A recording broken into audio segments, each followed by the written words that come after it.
I'm making plays. I'm making hits. I'm making hits. I'm making plays. I'm making plays. I never miss. Haters gon' hate. Yeah, they gon' hate. But look at the clips. Just look at the clips. At the end of the day, I was made for this shit. Dog, I was made for this shit. Nothing but green grass in my view. Hit him for 50 yards up the middle. All of my rushes are ready to move. Tell your quarterback, head on the swivel. Came all this way, so we hungry as hell. If we ain't winning, we ain't leaving the field. Overtime, now the shit getting real. Double overtime, shoot for the kill. I put it all on my shoulders.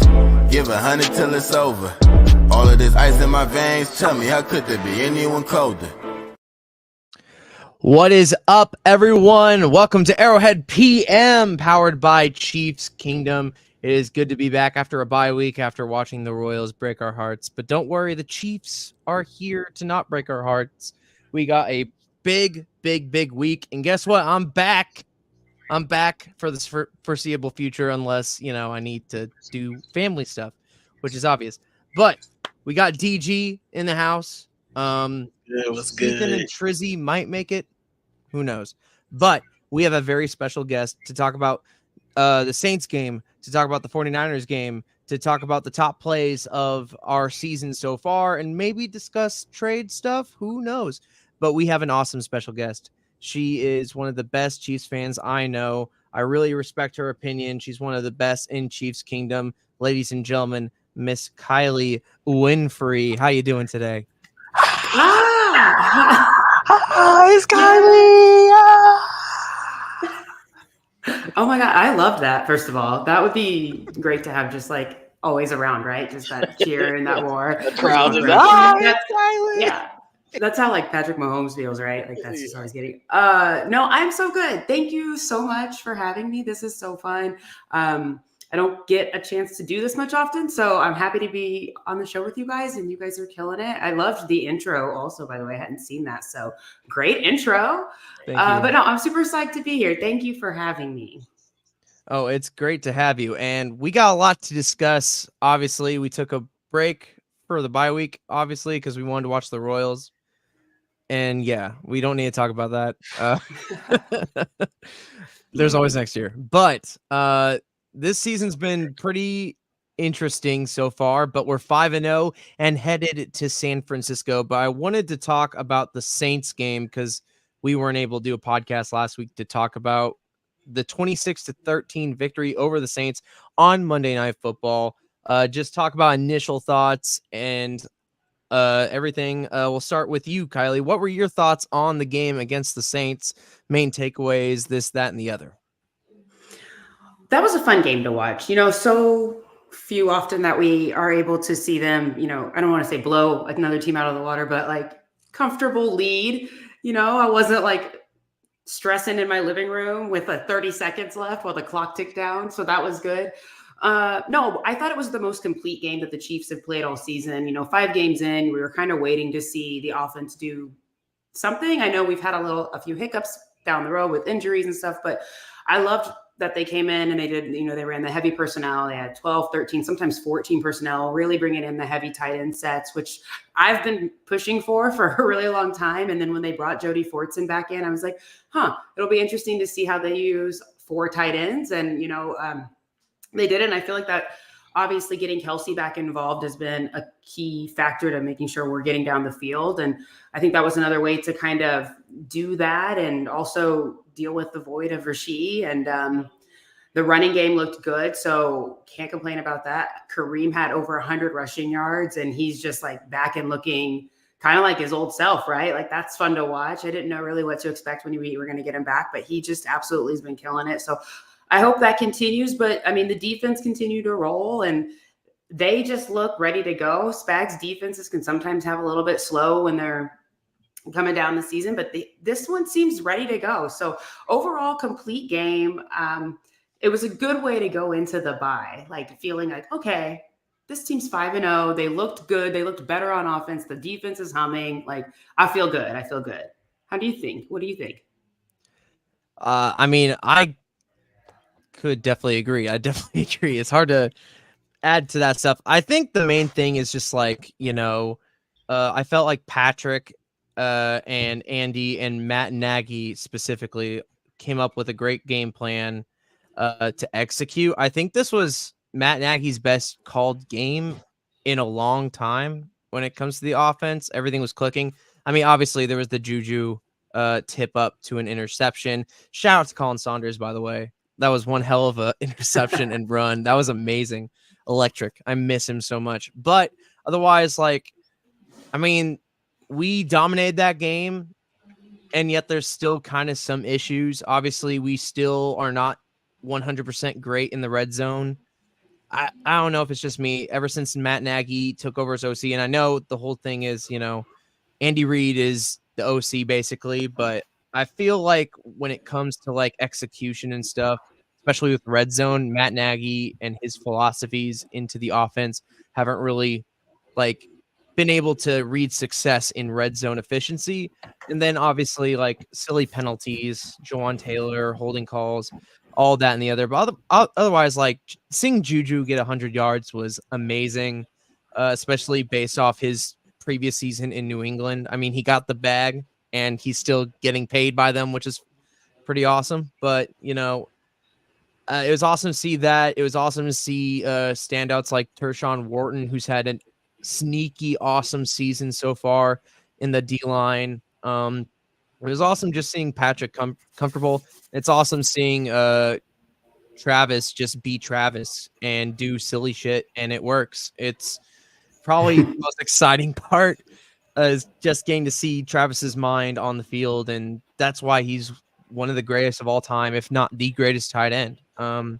That's my main stuff. What about you, DG? Yeah, I thought the game plan was really solid coming into the week. They really showed that they were willing to give guys like Xavier Worthy and Juju a little bit more responsibility, especially with the Rasheed Rice injury at this point in time. I think the main thing for them was showcasing that they have a legitimate deep threat that threaten defenses and keep the middle of the field open. And I think it's helping out a lot with Juju Smith Schuster and Travis Kelsey and those tight ends to kind of work underneath and give Pat some easier throws to kind of get into. This was to me the best I've seen the line play so far cohesively as a unit, especially in the run game. And then I also thought Andy and them did a really good job of sticking to the run, not going away from it. Kareem Hunt had 27 carries, which was I keep telling people it's like we were fighting for Isaiah Pacheco to get 14 carries last year, So for him to stick to the run and just kind of know that they didn't have to do too much, especially with how well this defense is playing at this point in time. I think they kind of know, where they're really at. When they get down to the red zone area, I think it's more a schematic thing. Um, they really don't have a guy that can really beat man coverage when they get down into the red zone area. And as we all know, when in the red zone area, it gets a lot condensed. You can't do some of the same things you can do, back at the 50 and having Xavier Worthy stretch the field and stuff like that. All that kind of gets taken away from you. Good red zone teams run the ball well in the red zone. So I think that's something that they're going to have to kind of rely more on Kareem Hunt being able to find, the end zone, using his vision down in those areas. And they're just going to have to line up and not be so cute sometimes.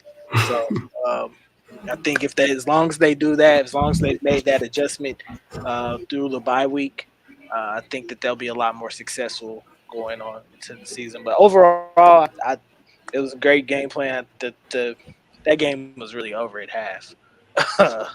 Even though it doesn't reflect probably on the score or whatever, I really think the game was over after Derek Carr threw that horrible interception off the back leg. So Saints pretty much quit after that. So yeah, man, great game plan. Hopefully they're able to build upon it going into San Diego and getting another dub and pushing themselves to 6-0. Yeah, absolutely. That's like the tricky part is not doing the tricky plays in the red zone. They cannot help themselves They can't down help there. themselves. They run the ball all the way down the field and it's effective and great. And then they get down there and he's like, I don't know what to do. It's like it's a little frustrating as a Chiefs fan to watch. But we're 5-0, so I guess there's that. Yeah. Even on the play, the Juju, the tip interception play, it's an RPO look. Pat really could have just handed the ball off, and I think Kareem Hunt is walking in for a touchdown on that play. Easily. So I know, of course they, want to sometimes, and as bad as it may sound, they want to sometimes look a little flashy and make it look a little pretty or whatever. Just stick with what works. And the run game was working that night. So, if it's working, don't go away from it.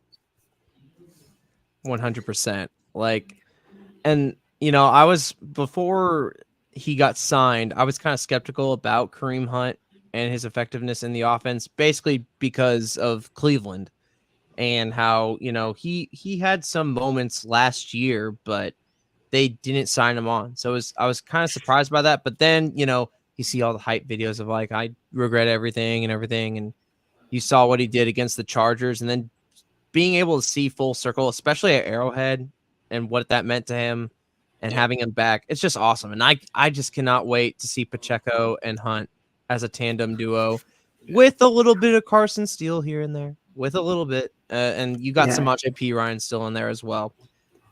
So real quick, can I ask a question? Since we're on the topic of running back room, like where do you see Clyde fitting in? Because now they've activated, he's back on the active roster. Like for me, it feels I don't know where he fits in right now. So I'm asking. I think once Pacheco comes back, I think he's going to be the odd man out on the practice squad, and that's surprising because he's been so huge for us the past 2 years. I know the Super Bowl Eagles year he got injured most of the season, but he was still a huge part of last year. I mean, we had receiver problems, and he showed up as a receiver multiple times. I remember when he was the starting running back for the Bills, and he played a great game. Yeah. Like, it's just, and shout out to CEH. I mean, he's obviously dealing with a lot of stuff, especially with the PTSD stuff and mental health. And, I hope that doesn't affect his play. And I hope when he's inserted into this offense against the 49ers, that it's not a huge drop off to the caliber player that he has been showing the past 2 years, at least. So I just think he kind of might be the odd man out, but it's between him and Samaje Perine, in my opinion. I feel like they keep Carson Steele regardless. Like, Yeah, I think he can. The one role I think that he can fit is helping them in the red zone. He's one of those guys that he's pretty decent receiver out of the backfield, especially in that area. So I think that he can add a little deception to that red zone, those red zone packages when they get down there, and he kind of tends to have a knack for finding the end zone at points in time. So I think he can help him out with that. When it boils down to roles, I think that him and Samaje Perine will be really fighting for snaps. And it's kind of just going to be the odd man out, especially if Isaiah Pacheco comes back healthy and ready to play. But then again, you never know with injuries.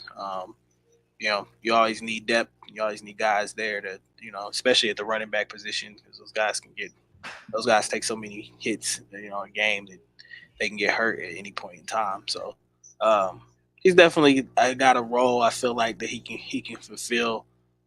But it is going to be tough getting some snaps, especially when Isaiah gets healthy. 100%. Before we talk about the 49ers matchup, I thought we could talk about the news that has been breaking recently ever since the Jets game. Obviously, Devontae Adams got traded from the Raiders to the Jets. That was the most obvious trade, I think, that's been happening since Aaron Rodgers was a Jet. And then Amari Cooper, which a lot of Chiefs fans were like, hey, go get Amari Cooper. The Bills ended up trading for for I think a 3rd rounder and 7th round swaps. I believe I could be wrong. I think that's right. 3rd round swap and a 7th rounder. I'm not sure. Something One of like those. that. But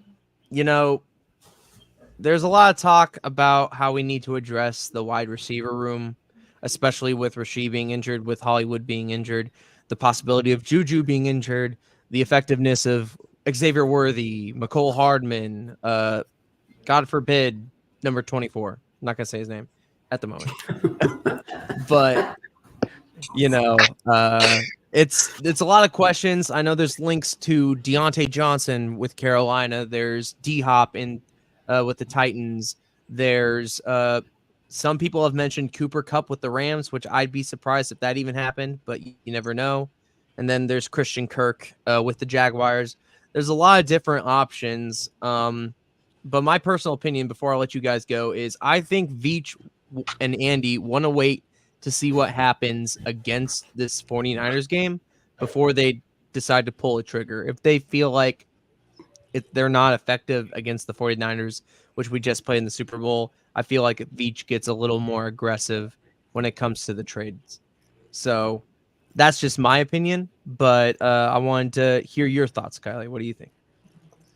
Yeah, I definitely think I don't think we'll see anything the next 2 days before the game. I think you're right. There was probably all right, let's get back to the drawing board here during the bye week and see what, kind of evaluate the offense as it is, and kind of compare, as a measuring stick up to the 49ers and, that defense. So I do think they're waiting until after this game. But Andy's a man of many words that doesn't say much of anything, right? Like I feel like in that interview, he was like, "No, we're not gonna get a receiver," but and then kind of winked at the camera. But there's some guys still out there. I know a lot of people were upset about the Amari Cooper thing, and I think for me the bigger thing I'm upset about is not that we didn't get him, but that a fierce competitor in the AFC did get him. And I would argue that it was probably the missing piece from their team. I mean, watching them against the Jets the other night, I wasn't super impressed. I felt like there was not a lot of options for Josh to go to. And so by adding Amari Cooper, you kind of give them that wide receiver one maybe that they were missing. And so that's concerning because they're always someone that we battle it out with in the AFC. But I don't think Veach is done. I think they're just going to wait and see, how these other teams kind of navigate this and see, what is a wide receiver going for? What is the trade market looking like right now? And kind of gauging it off of that. Oh, me? Oh, my bad. My bad. Sorry, no, I think with the Amari Cooper thing, I mean, I think it boils down to what they've been kind of doing since Veach has taken over. And he was 30, just way past the age limit that they like to usually go after, especially if they're going to trade off assets. You never really seen them trade for a player that's 30 and above. And I think that's something that they've been kind of sticking. Well, I know for sure Brad Veach has been sticking his guns to on that point. So I do think if they bring in a guy, it's going to be somebody that's under the age of 30 at this point in time that they feel like that they could possibly maybe work out a deal with to keep here for a little bit, especially with the pending Rashee Rice situation and his injury and the looming suspension that could be coming up. So I think it would be smart for them to do something like that. I think their two biggest options right now are probably Deontay Johnson and Darius Slayton. To this point, they both kind of fit where what they want to do and what they like to do. Versatility is something that the Chiefs harp really, on as far as position groups and stuff like that. So I think those two guys are somebody that they're probably making calls about, but I do think that they want to wait until after this game to kind of evaluate where they're at as far as that group still.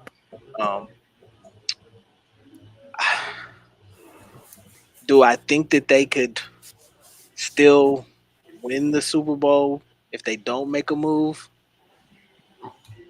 Probably not. So I do think that they at least need depth in that room because I feel like they're one injury away from the receiving room being a disaster. And yeah, I don't think you want to get to that point. So yeah, I think they have to go get a guy, um, and I think they have to make a move really soon here. So I think you do see something probably going in next week, regardless if they win or lose. 100%. Is Yeah. there anyone you specifically y'all would like to bring into the room?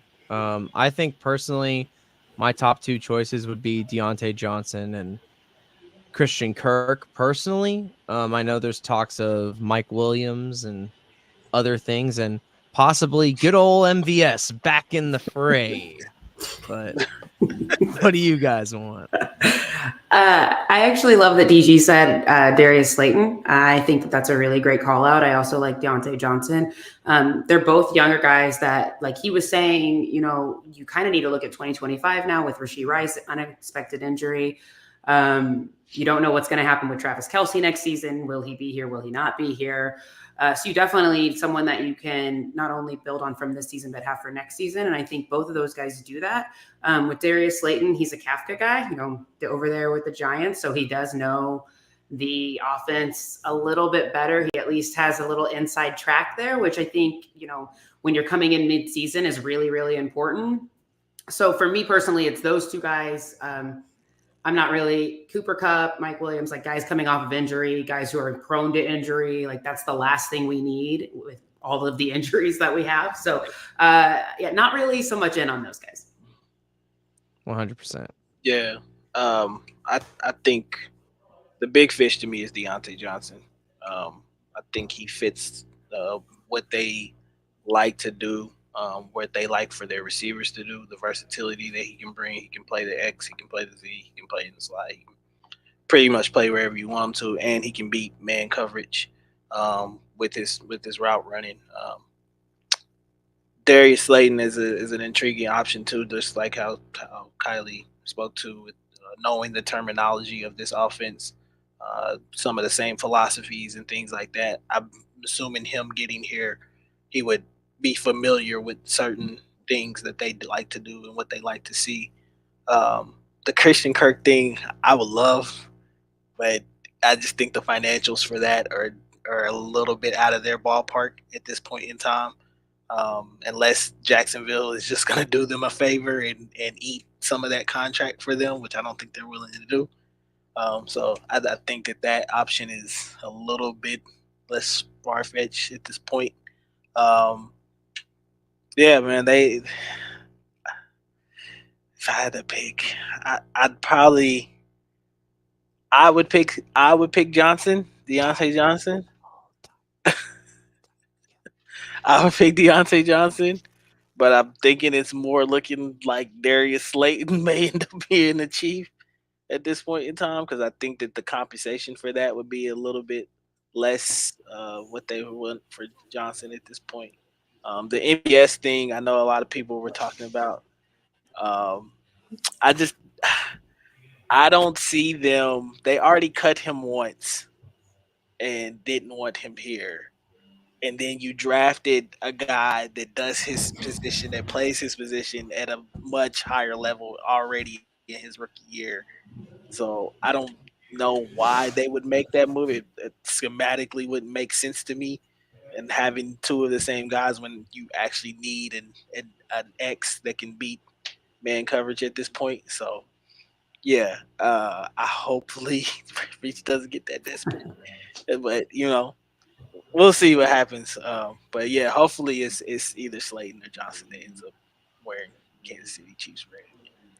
I keep forgetting about Slayton when we talk about these wide receiver trades. So watching Sunday Night Football and seeing how he played, I felt like he'd be perfect for our offense specifically. But obviously, I think I'm more of a proponent for Christian Kirk. I know money wise, it wouldn't make sense, but there's also the option of restructuring contracts like Juwan Taylor and other roster spots. Travis, I'm not really a GM or cap guru when it comes to this stuff, but I know there are those options. I just don't want MVS and I don't want Mike Williams. That's all I'm asking. I really don't. I really don't think people have to worry about the MVS And thing. no Kadarius Toney. Just do Yeah. not do that again. Okay. Yeah. But I mean, there's also the options of like bring up Nico, bring up Justin Ross. And that hasn't really been a factor since those injuries. So I'm kind of interested to see if Andy brings up any of those guys for the Niners game specifically. But I think a 3 tight end set is pretty much awesome for us based off our talent. So we'll see how it goes. Let's talk about the 49ers. Obviously the 49ers are 3-3. The lines right now we're actually underdogs. 1.5 in favor of the 49ers. I really don't understand when Vegas keeps doing this to us, but it happens. In the Mahomes era, Mahomes is 4-0, including 2 Super Bowl wins against the 49ers. Usually are close, sometimes are not close at all. But, I think this is going to be an interesting game, especially how our offense plays, but I'm expecting this to be, I'm hoping this to be like a comfortable Mahomes 3 touchdown, no turnover game. But God forbid he has the bug. So that's what I'm hoping for. But Kylie, what do you expect from our guys in red to get the job done against the 49ers? Well, statistically, over the last few years, we've been pretty dominant. But it doesn't always work out that way. And lately, I feel like the games have been really close. I'll say our coaching staff and honestly, most of the guys on the team kind of know what to expect with the Niners, but that works both ways. They're a team that's seen us a lot. I would anticipate we run the ball quite a bit just because our tackles have struggled. And with a guy like Bosa on the other side, you kind of need to make sure that you're able to protect Pat and kind of get rid of the ball. So I anticipate that they'll run the ball and continue with that pattern. And I hope that they do. I think defensively, Spags is going to be in his bag. Like he just knows how to play against Purdy, and I think he understands the defense. Like they're starting to click even more. Like these guys know this defense in and out. You've got Trent McDuffie, who's having just an amazing season. I know that the Niners are short some running back. Christian McCaffrey's out. Their backup. I'm sorry, I'm blanking on his name. Jordan Mason. Jordan Mason, I think he's down. So you're going to look for them probably to pass and use the air a little bit more. So yeah, I think the Chiefs will win. I don't know that it's going to be quite the comfortable lead you're hoping for, Dom. Although I wish that it were. I hope that it is. I don't know about comfortable lead, but I think with the bye and with how this season has played out, I mean, obviously missing Hollywood was huge. And I feel like that kind of showed in the offensive game plan a little bit. But I feel like this is a Mahomes, I'm going to win this game and not cause the bleeding. Like, that's what I'm hoping for. I know that hasn't happened really. And you could say, like, the first game against the Ravens, like, like he threw that pick, but it was, in my opinion, other than the Saints game, his best game. Like everything in between in that sandwich, kind of iffy on certain plays. So I'm just looking for a comfortable Mahomes game where we're not like at the end of the game, man, Pat made another silly mistake, or someone fumbled the ball up so that they can get intercepted. I'm just looking for a clean game from Mahomes, and I think we're gonna get that regardless of the wide receivers that we have. So that's me, not in terms of like we're gonna dominate. I don't think that's gonna happen. I think it's gonna be a close game. I think we might go 17-0 and have like the lowest point differential on the face of the planet. So yeah, no, I hear what you're saying. I do think like our defense has been able to, if we can score over 20 points, I think we win. I think our defense has been doing a pretty good job of keeping teams. I don't know what their defensive point average is, but yeah, I mean, I think they're doing a pretty good job. I think if we can score more than 20, we can win this game. I hope that there's a nice cushion in there. DG, let's hear it. What do you think? Yeah, I think this is gonna be a tough one for us.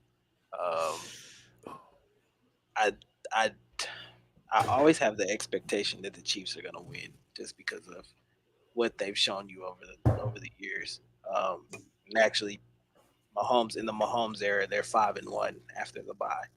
The only loss coming to last year to the Eagles, in which in a game where I kind of still feel like the defense really outshined and played really well.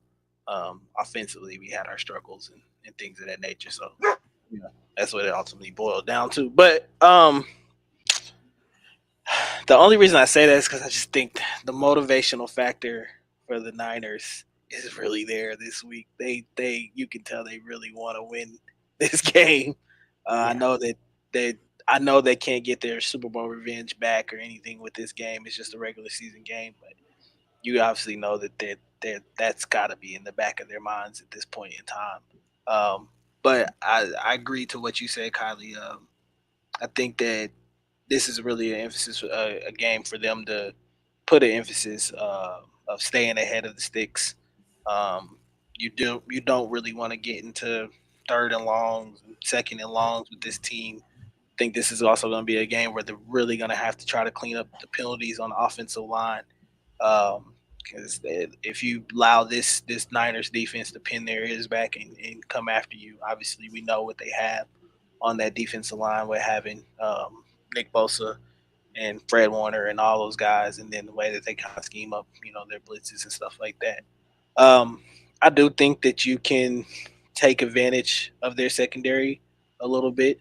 I know that Charvarius Ward has played well for them out there, but I know that they're down. I think Funga at this point, and a couple other of their starting safeties. So I think that this may be a game where you give Xavier Worthy uh, some looks early on just to kind of test and see where they're at as far as how far back they're playing, and I think that kind of opens up the middle of the field, just kind of like it did against the Saints or whatever. If they can open up the middle of the field and keep the boxes light, and be able to run the ball efficiently instead of the sticks, I don't see them losing in that scenario. Defensively, I expected the same thing week in and week out. Spags has shown us that they're going to be in their bag every week, um, and then this is another opportunity for them to prove this year what they've been proving all years, that they're one of the better run defenses in the league this year, and that's something that they really harped on in training camp, and they've proved it over these first 5 weeks. Doesn't matter who's running the ball, Derrick Henry, Alvin Kamara. Um, they've shut down premier backs before. This is a team that loves to run the ball. Of course, Kyle Shanahan, has the same philosophy as his dad Mike with the zone reruns and stuff like that, and what they created from that. So yeah, I hope that's the game plan for the Chiefs. You know, again, as we all know, as being Chiefs fans, that they could come out and sleepwalk through the first half and then be behind and trying to figure it out from there. And I think if they get into that kind of scenario, that could be a disaster at this point. So I know, especially with, like I said, with how motivated the Niners are at this point. So hopefully that's not the case. Yeah, I know you mentioned a really interesting stat. You said Pat's 5-1 Mhm, after the bye, with the exception of the Eagles, who was also a revenge game for them. I mhm. hope that's not the trend. I hope that doesn't Right? happen. But I was like, oh, that's true. Okay. Yeah. Yeah. 5-1 after Ah, the bye. Andy Reid is 21-4 after the bye. Um, so they've got a pretty good track record of being prepared after it, but just because it means they had a good track record doesn't mean that they'll win this game comfortably or in any aspect. So Oh, it definitely won't be comfortable. It's gonna be a tough game. Like, I mean, even the ones where like, yeah, this shouldn't be a problem. It's been a problem. Like mhm, it's no game has been safe. But the thing yeah, is, our defense has stepped up and allowed our offense to kind of get in rhythm a little bit here and there when it matters. I mean, like we even talk about the Super Bowl last year. I mean, like the second half when Mahomes threw that pick, I mean, the defense stopped the 49ers consistently so that Mahomes and the offense and a little bit of luck could happen so that we could get back on track. I mean, this defense is since last year, this defense just continues to amaze. It's honestly something I never would have thought. And the downside is that we're not seeing the best of the offense, which is the Right. downside. Great offense and defense. Great defense at points offense. You know, it's so I mean, I still think we're gonna win. I think it's a 7-point game. I think Chiefs can win by a touchdown, and I think our defense holds it down. Also, the factor of it's in Santa Clara, and I think it's gonna be huge for Mahomes specifically. And for one specific reason. This is the very first Chiefs game that the current GOAT, Tom Brady, will be calling on Fox. I think that matters. Oh, Yeah. That matters to players. Mahomes is going to be judged by the current GOAT, and I think that'll matter to him.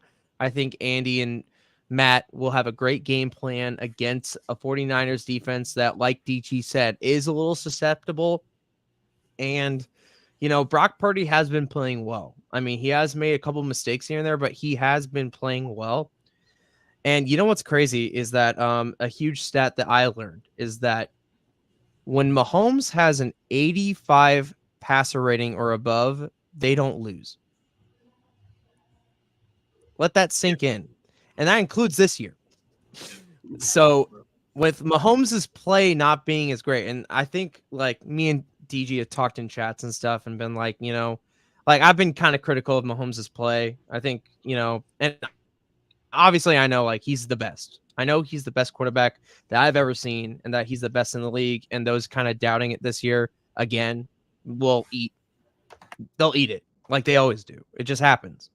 But like, just imagine this Chiefs offense when we don't make silly mistakes and when Mahomes plays his absolute best. And I feel like that's going to come. And I think a lot of factors lead up to that, including silly stuff like, oh, Tom Brady's calling the game, or oh, it's in Santa Clara rather than in Arrowhead.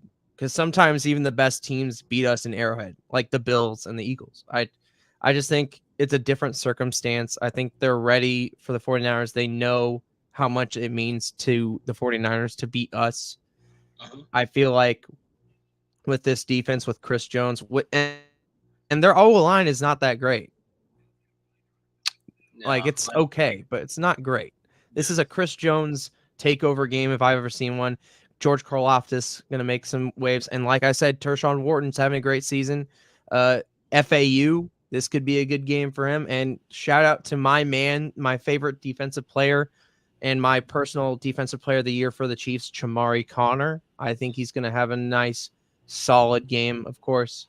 But, I mean, who knows? Who knows what's going to happen? But it's going to be close, and we're going to have a heart attack because it just happens every freaking time. every time. It's never a dull moment. I want to add to that because Turk Wharton has been having a great season. You said that, and I want to piggyback on that. He has been. Something I would like to see this game is I would like to see us get pressure with 4.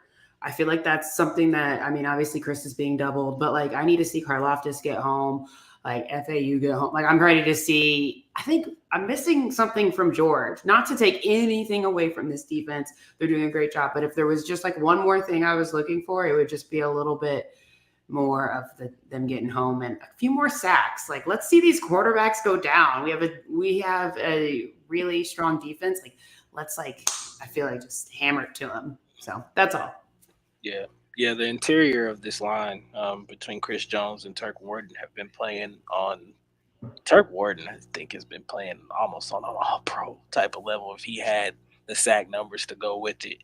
But yeah, the interior of this line has been playing phenomenally well. Mike Pennell, Derek Nandi, Turk Wharton, Chris Jones. The interior of the line has been amazing.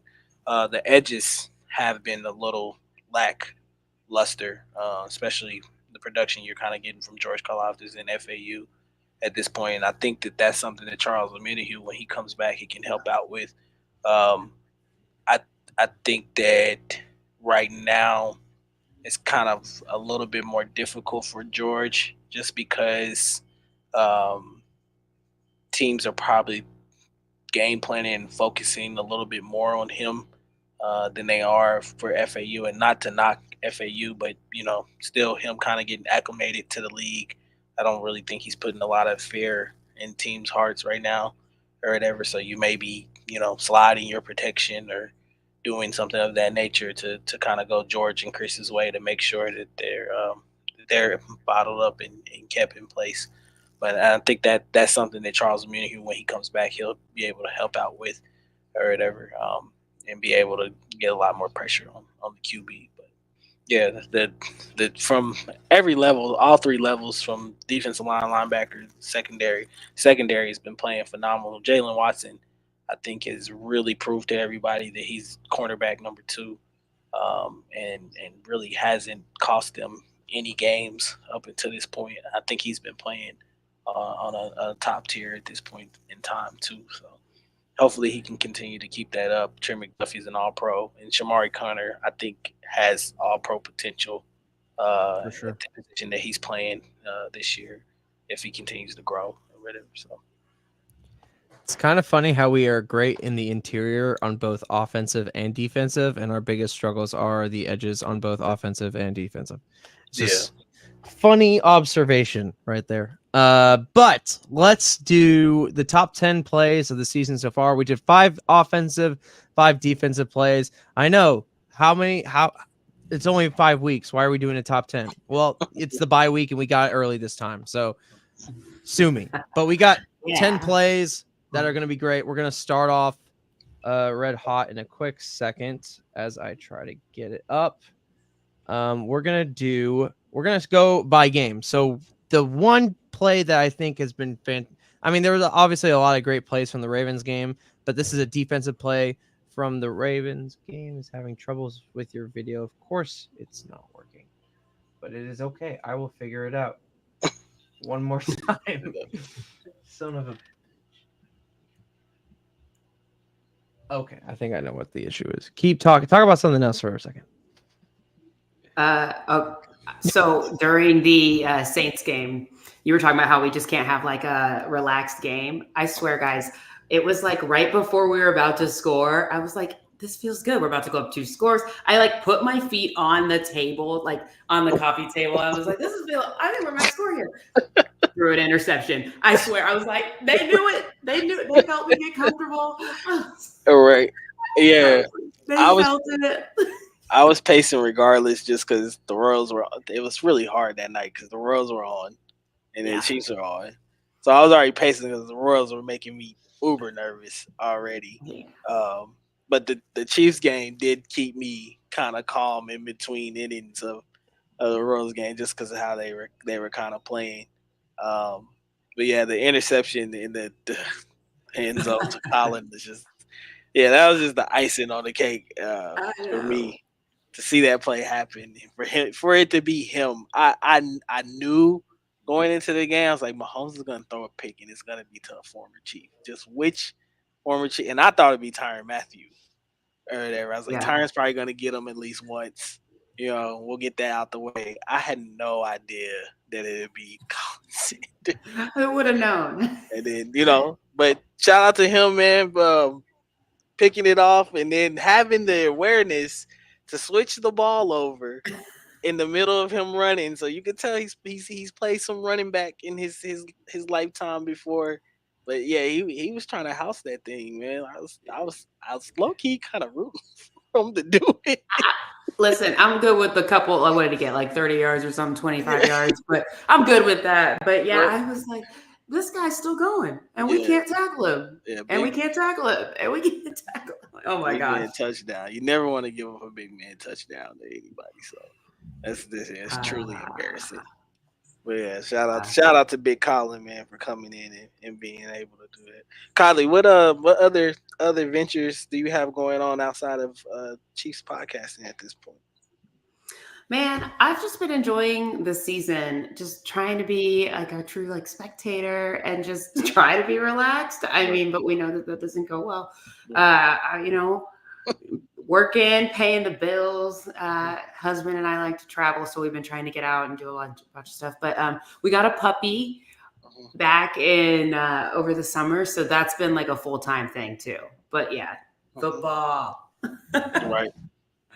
Hell yeah. Well, video files didn't work, but we got all 22. So this is the first play.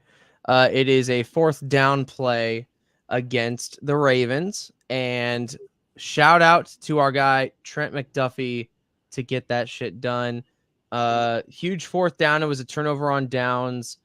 I think it led to a score. So that was huge at that point. But, I mean, just looking at this line, and for some reason they zoom. It's weird. But right here, great awareness by Trent to get to Zay Flowers and knock him down. Sorry for the crappy quality. Thank you, NFL, for that. But that's the first play, a huge defensive play by Trent McDuffie, who is, as you said, having an all pro level year like he did last year. Just one more time, looking at this, a huge game on turnover on downs. We've been just low-key awesome when it comes to stopping teams on 4th down. And this is one of those great plays that highlights it. Yeah, that was the one play from that game. And as I try to get to the next one, what have been like your standouts so far as I look for this next clip in terms of players, Kylie? I mean, we talked about Tershawn Wharton earlier, but so I won't say that. But I think Chamari Connor's having a really great season. It would be a shame not to mention him. I love what he's been doing. I feel like Jaden Hicks, also another guy that, like, when given an opportunity, I feel like kind of takes advantage of it. So we don't see a ton of him, but yeah, I would say those on defense. I would say those guys. Offense, it's hard not to say Worthy or yeah, probably got to be Worthy. It's exciting to see a rookie kind of. He does seem further along than Rice was this time last year, which seems like really exciting. I don't want to like count my chickens before they hatch, and I guess, but you know, I mean, he does seem to be grasping the offense, and maybe he's just making bigger plays. I'm not sure, but yeah, those are definitely the guys I'm looking at. He can play receiver a little bit. Yeah, just a little. He I guess he's good. He's kind of fast. We'll keep him. Yeah, right. So a player that you mentioned, Chamari Connor, this is a play by him against the Bengals. Shout out to Rasheed, who was an honorable mention for that awesome pass catch touchdown against Taylor Britt. But this is the play that we picked for it. So it's a defensive play. This is the last series for the Bengals. And this moment is huge. If you look at Chamari, get that blitz and sack Joe Burrow, this was huge because we were down. And it's just 2 games in a row against the Bengals where we make a huge sack before so that we can get some points on the board. And just sneaking up, Chamari just is a sponge when it comes to these Spagnuolo defenses. And I got to shout him out. He's probably my favorite defensive player so far this year. He's just been outstanding. And you can see it this play, man. Yeah, it's beautiful, beautiful design by Spags. I think he kept this, especially in this game, in his bag for the whole game until it was the right time to actually call it. But you can see the Chiefs kind of start off in what essentially looks like a too-high shell, and then they kind of drop out of it. And Chamari comes up with the blitz. The deception in the play, I think, is what kind of helps. You see it kind of is delayed by 27. He gives you a look that he's going to probably either double chase and then ends up coming in the free lane. So, yeah, this is Spagnuolo at his best. You know? He's a genius. Yeah, yes. And man, we're just getting started. I mean, we got another play coming up. It is against the Falcons, and this is Kylie's pick. Obviously, the biggest play of the game. as I pull it up. That Falcons game. Yeah, go for it, Kylie. Oh, I was just gonna. Who do you feel like is the biggest threat in the AFC? I was gonna say the Bengals, but they're 2-4.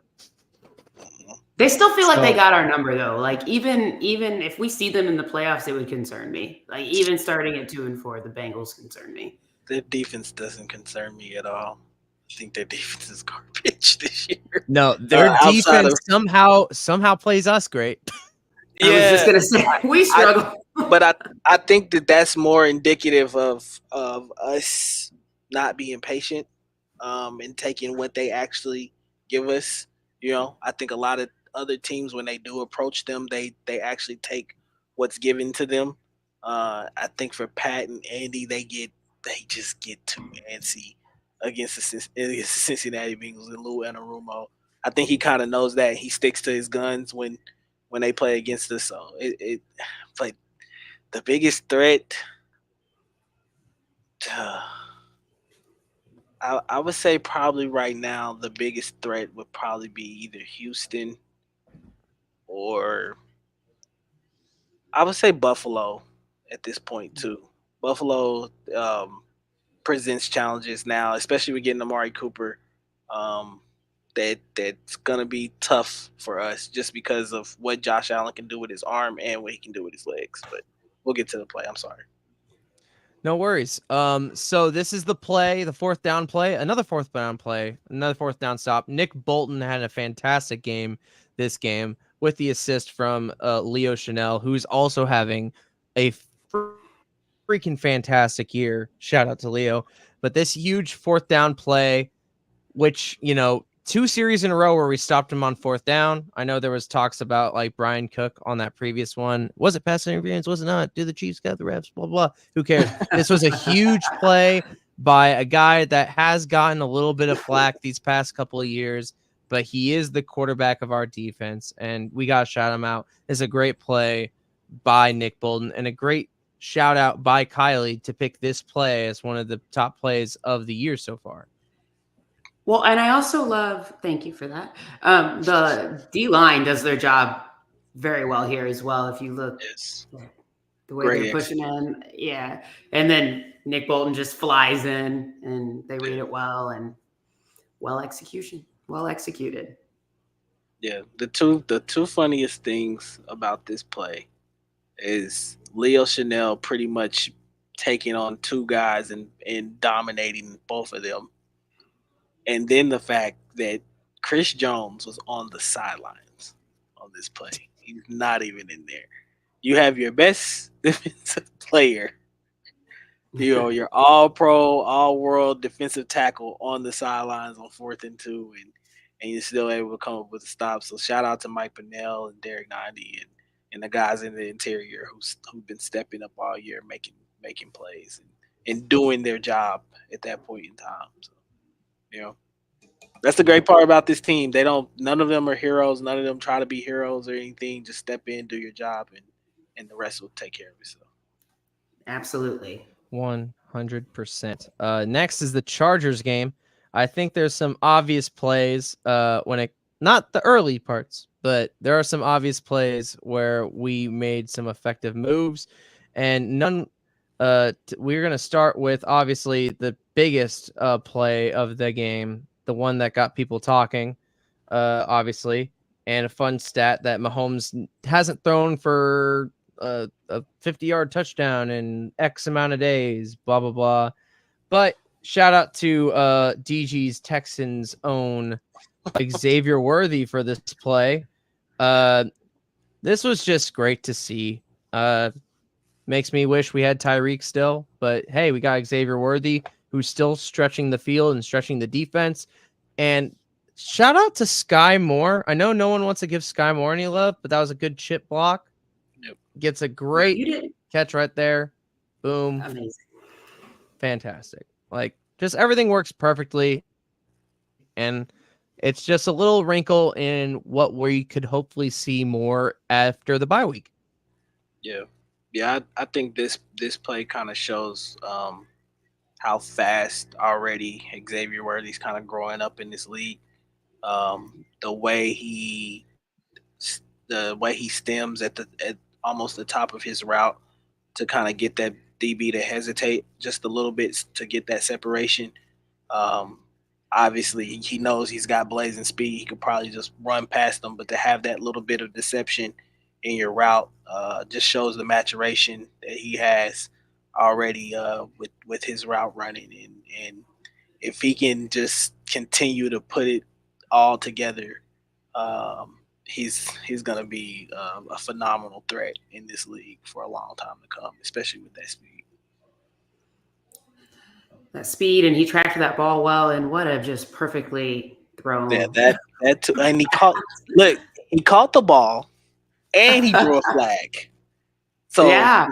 to be able to do both and provide both to Pat, that just instills so much trust into him. And I think Pat is starting to realize that I gotta get this kid the ball a lot more. Yeah, I do think, we've seen Pat kind of struggle this season. I don't even like to use the word struggle because we're 5-0, but we've seen him maybe not play up to his standard. And, I think a lot of that stems from him not being able to trust these guys, because last season, how many times did we see him make this pass and it was right through the hands of MVS, or, they weren't on the same page, or Sky Moore, who they just happened so many times. He's probably a little trigger shy. He's probably like, okay. But yeah, those plays will certainly help. And I think he's starting to realize, I can trust this guy. I would like to see Worthy have a few more routes added to his tree. I feel like a little, I don't want to say one-dimensional, but I think he's capable of more than we're giving him. Yeah. 100%. And we got to shout out the shirt that I'm wearing, Stone Cold Jones, in this Chargers game. He had 2 sacks. This is the first one. I know that the Chargers had some injuries in terms of the offensive line, but it's just nice to give Chris Jones a shout and know that he's probably up there for Defensive Player of the Year just based off his presence alone. And I'm so glad we signed him. Thank God. That was one of his sacks. I'm pulling up the other one, but man, just great play by Chris Jones. He really is. He is the best. And I am so thankful that we signed him. Here's the other sack as I pull it up. Shout out to Justin Herbert for fighting through injury, but also not shouting out because you got sacked. So sorry, not sorry, buddy. Now he's on the opposite side. You see, both these sacks are on the edge, and he was on the left side on one and then the right side on the other, and just excellent awareness. Also, shout out to FAU for a little bit of the assist right there. But gotta give some love here and there. This is truly great play. Poor scheming by the Los Angeles Chargers. I don't know why they would ever think to put a tight end to block Chris Jones, but I would never do that again. Of course, on the other side, when you got the other sack, you're going up against a backup offensive tackle as well too. So yeah, I probably would try to make sure that my tackles are healthy the next time I'm going into one of these games. I know that's a little bit out of their control as well too, but still, to put a tight end against Chris Jones is just not a very good idea. 100%. You mentioned, Justin Herbert playing through pain, but I feel like he's always hurt. No disrespect, but he's always got something going on. Feels like so he's definitely a trooper because he's always out there, but he's always like, I got a rib or an ankle or a plantar fasciitis or something. I feel bad. He's just always hurt. Anyway. So this right here is my favorite play because I know Mahomes was struggling. And even I said it, and I know that's saying a lot, but I felt like this is the play, and ever since this play, he's been playing very effective other than the one Juju interception, but that was kind of out of his control and maybe not the right play to play. But this was where you'll see on the right side, this edge rusher just get in Mahomes' face, and Mahomes just being Mahomes and reacting perfectly, and a great block by Wiley to Noah Gray, who is also having an underrated season. I can't wait to have more of him inserted into the offense. And that was Travis actually blocking, so he needed a little bit of help here and there. But Travis has had a decent blocking season, so he may be washed, but at least he's blocking. Washed. Yeah, But this is a great play. I love when Pat is decisive. Yes. And just knows right where he's gonna go with the ball. I think he plays a lot better when he's being more decisive, when he's not having to kind of, I guess you could say, create at points in times and stuff like that or whatever. When he's on time, you can clearly tell he knew right where he was gonna go, what he was gonna do on this play. The pressure didn't bother him. Step up in the pocket, fire a pass. 100%. Oh.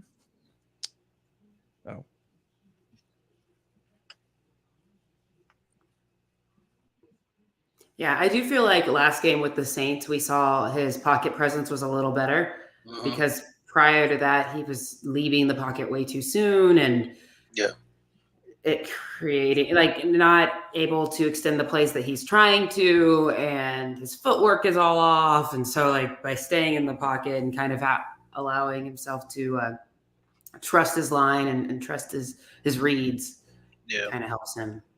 Yeah, that's the thing I want him to stay away from, is having those happy feet, where you're feeling almost what you would say fake pressure.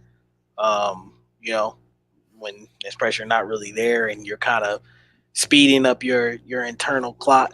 I think he's done some of that early on in the year, and it's kind of messed with him at points in times. And I think that's a kind of a symptom of what he went through last year with the offense and the struggles and things like that. I think he just has to learn as this season goes on to trust those guys, trust the line to hold up, trust the guys who are playing receiver to get open, and trust that this year they're going to actually catch the ball. So, Right.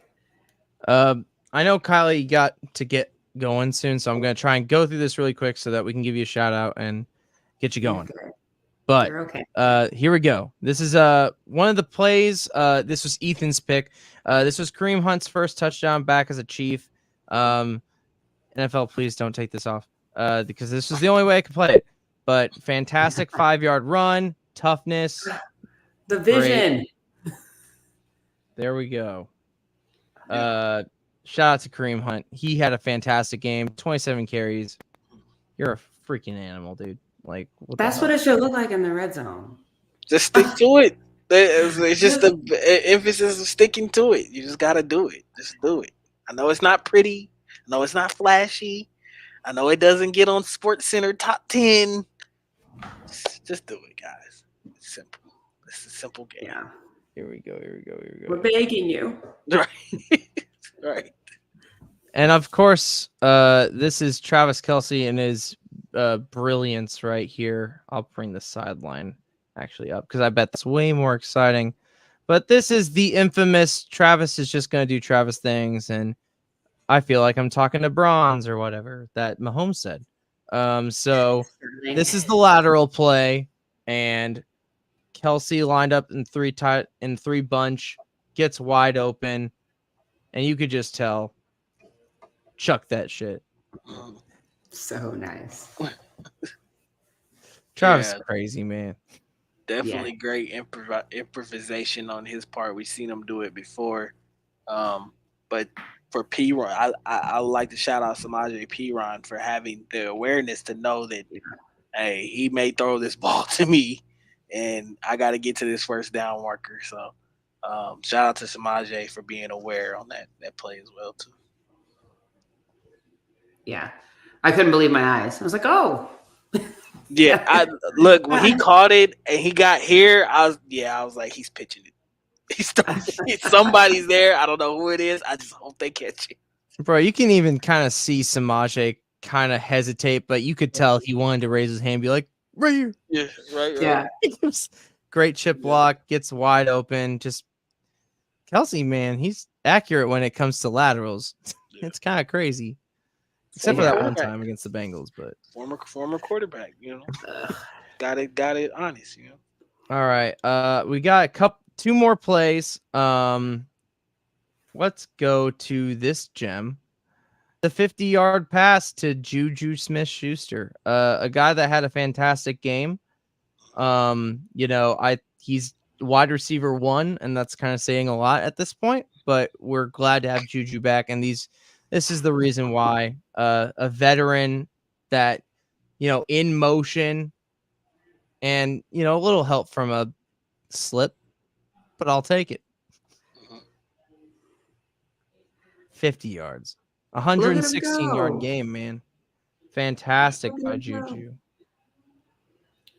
Yeah, I loved this play because I felt like a lot of concern, and I'm not saying a lot of concern after losing Rasheed, and I feel like this was a moment where I was like, oh, Juju might be able to fill some of that gap, and he can still run, and he can still, we just didn't see him productive last season, and then the Patriots cut him, and so you didn't really know, but like he kind of came out swinging, and that was really good to see. And like I don't expect him to get 100+ yards every game, but if he goes out and puts out like 50, half that, like I think we're doing okay. So 100%. Just need to find what the heck. Do you see this? The last one is shout out to Tershawn Wharton on his sack once I find it. But like we said, Tershawn's having a fantastic. It's not even showing me it. Whatever. Yeah, just visualize Tershawn Wharton sacking Derek Carr or the other guy. Derek Carr. Yeah. Suck it, Derek. Just visualize that. I don't know why, but all 22 was acting really weird there. But yeah, those were the top plays. Obviously, there's a ton more football to go to, and this 49ers matchup is going to be very interesting. Let's just give our quick predictions, and then we'll send Kylie on her happy way. So I'm going to go with a 28-21 victory for the Kansas City Chiefs. I think Mahomes has his first clean game, or at least I'm praying to God that he does. Kylie, what do you think? I think coming off the bye, I just think Andy's going to be in his bag with the play calling, or Nagy, if you want to say he's calling the plays. Anyway, I think Andy's going to have a good game plan together. We'll say that. And I think we're going to win 27. I think Chiefs 27-17. I don't think the defense allows more than 20, but I'm going to go with 17 points here. I think Spags just knows how to play the Niners. He's proven that over the last few years. It's not our first time looking at Brock Purdy or seeing Brock Purdy. And, the Niners have been inconsistent, and they've got a lot of injuries as well. So they're playing hurt and bruised as well. So, yeah, 27-17 Chiefs. Yeah. God.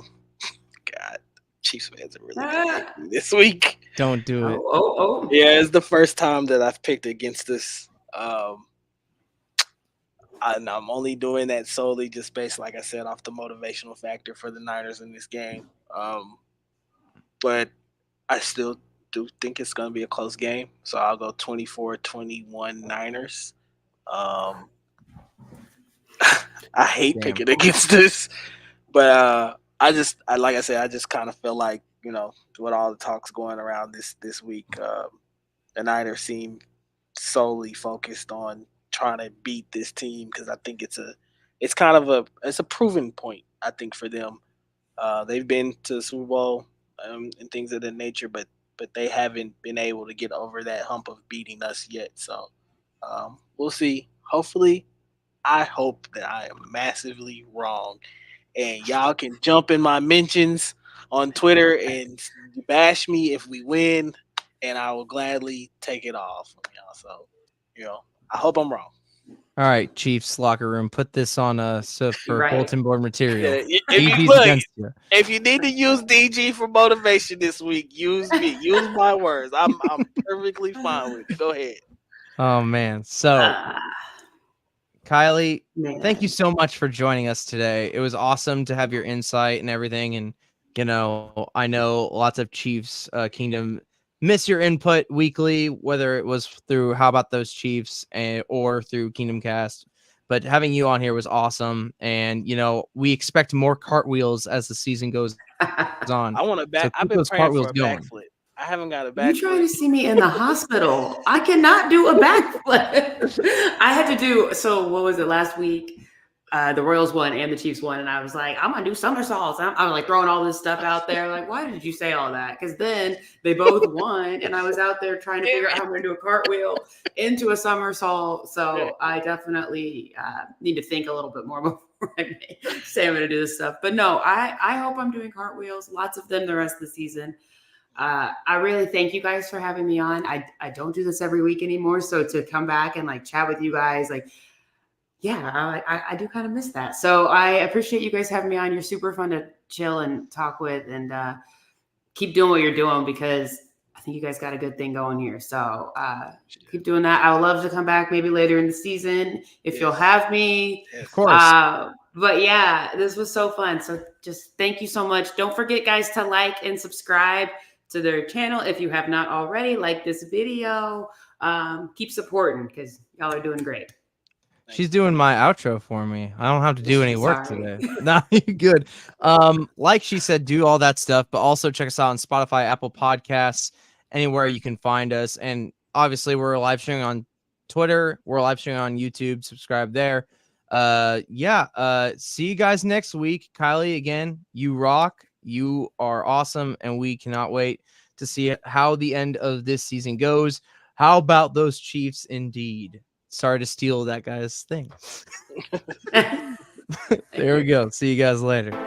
I put it all on my shoulders. Give 100 till it's over. I told you.